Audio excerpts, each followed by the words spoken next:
Maria was born in a small town on the outskirts of Bogota, Colombia. From a young age, she dreamed of exploring the world, but every time she tried to speak English, her voice trembled and her confidence shattered.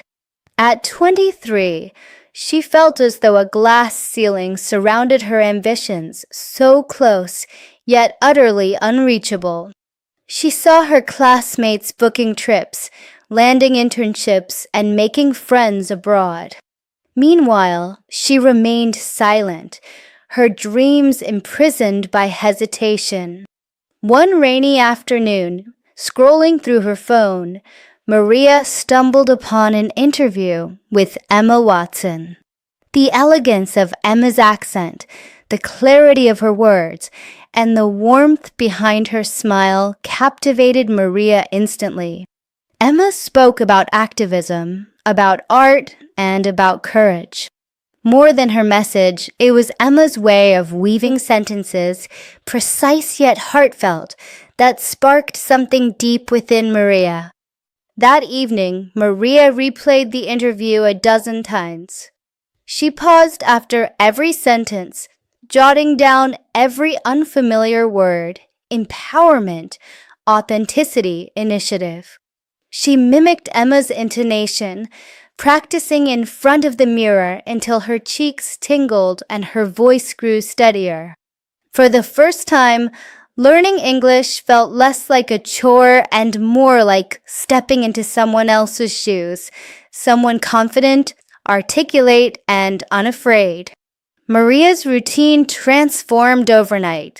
She woke up an hour early to watch Emma's speeches, the stirring UN address, the light-hearted film premieres, the candid talk show appearances. She created flashcards with Emma's quotes. Each morning, she recited, "If not me, who? If not now, when?" She scribbled translations in Spanish, then covered them, forcing herself to speak the lines in English, eyes closed, heart racing. Her roommate, Luis, noticed the change. "You're obsessed," he teased. But Maria only smiled. She invited him to join. Soon, they would sit in their tiny living room every evening, projecting Emma's interviews onto the wall, repeating phrases in unison. Luis's laugh turned to surprise as he found himself flawlessly reproducing Emma's calm firmness. Maria realized she was not merely memorizing, she was internalizing attitude. A week later, Maria faced her biggest challenge, a guest speaker lecture at the university's English club.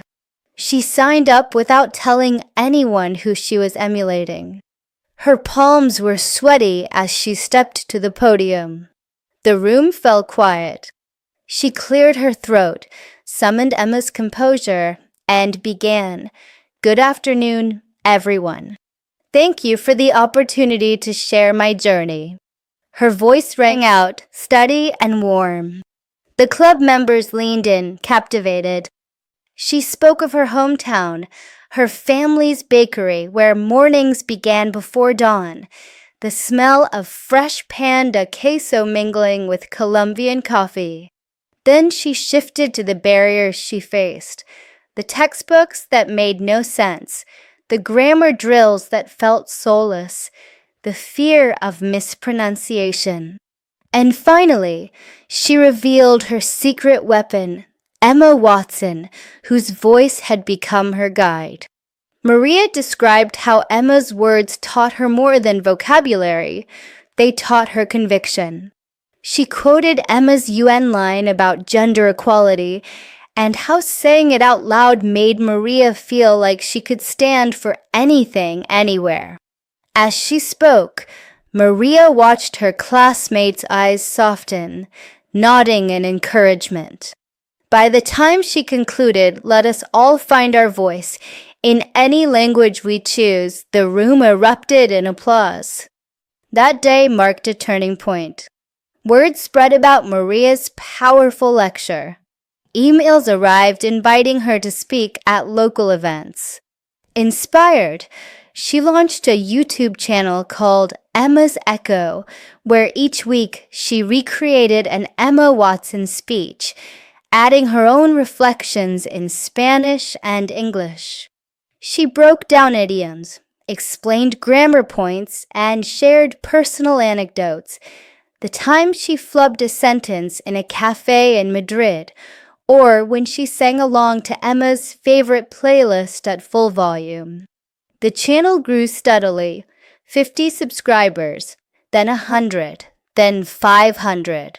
Comments poured in from viewers in Mexico, India, and Turkey, each one echoing Maria's story of transformation. "I was too shy to talk," wrote a viewer from Kiev. "You give me hope," said someone in Jakarta. Every message fueled Maria's commitment. She spent late nights editing videos, syncing subtitles, and researching new interviews of Emma to feature next. One day, Maria decided to challenge herself. She would interview a guest on her channel. She reached out to her former English teacher, Senora Lopez, who had retired but remained beloved at the university. Senora Lopez agreed, and together they crafted an episode titled Confidence Through Conversation. Maria led in English. The teacher replied in Spanish, then mirrored back in English, allowing viewers to witness the bilingual journey in real time. When the episode went live, something extraordinary happened. The video hit 1,000 views in 24 hours. Maria watched in disbelief as her subscriber count ticked upward. Tears filled her eyes, not from exhaustion, but from the realization that her voice truly mattered. She remembered nights when she would practice Emma's phrases in the dark, heart-pounding, wondering if anyone would ever care to listen. As the channel expanded, Maria introduced new segments, Emma's Phrase of the Day, Pronunciation Pal, and Cultural Corner, where she explored British idioms versus American usage. She even collaborated with peers from Japan and Germany, creating dialogues that merged accents, idioms, and cultural insights. Viewers learned not just a language, but a global community's perspective, just as Emma had championed on her own platforms. Through it all, Maria never lost sight of her original inspiration. Every time she felt uncertainty creep back in, she returned to Emma Watson's interviews.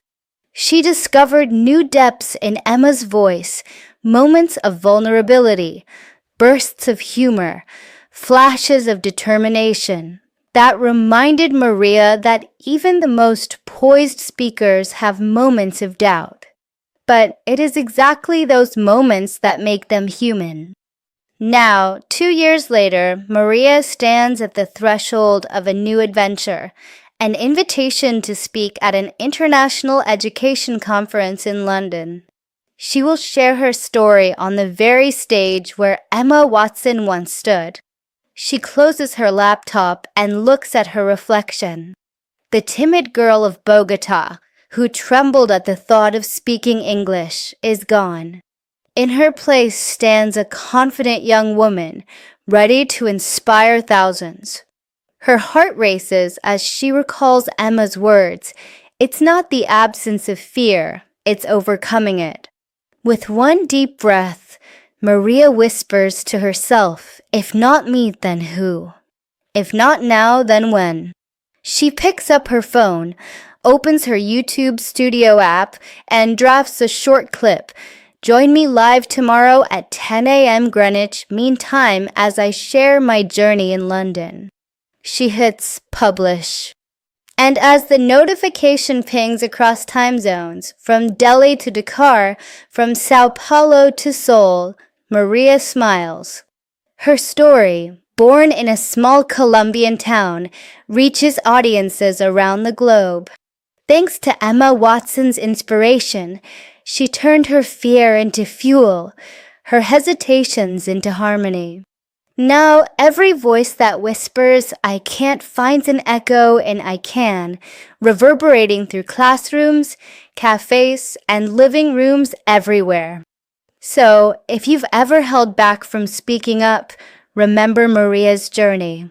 Subscribe to Emma's Echo, like this video, and hit that bell icon to join our community of learners and leaders. Because your voice, in any language, has the power to change the world.